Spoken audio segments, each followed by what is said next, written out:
დარტყმის განხორციელება იქ ხედავთ რა ხდება სარბენ ბილიკებზე და ხედავთ მოუწოდებს ასევე გესმით ალბათ მთელი სტადიონი გულშემატკივარი ხორვატიის ნაკრებს შეტევისკენ ედუარდო მარჯვენა ფრთაზე და ძალიან კარგად შევიდა საჯარიმოში ჩაწოდება და 2-1 კიდევ ერთი შესვლაზე შემოსული ფეხბურთელი კალინიჩი გატანილი გოლის ავტორი აი ეს არის ფეხბურთი ერთი მოდუნება ორწუთიანი მოდუნება საკმარისი იყო იმისათვის რომ ხორვატებს გაეტანათ 2 გოლი საქართველოს ეროვნული ნაკრების კარში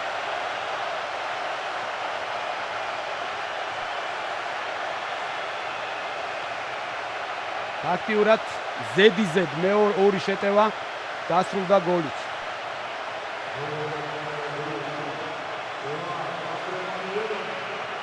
ერთ შეცდომას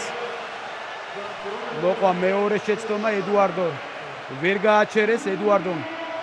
ასე გააკეთა ისე მას არავის ხელი არ შეუშალა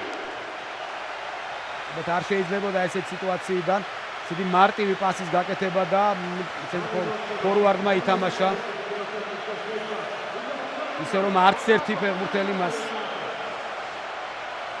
ყურადღებას არ აქცევდა შედეგად გოლი 76 და 77 წუთები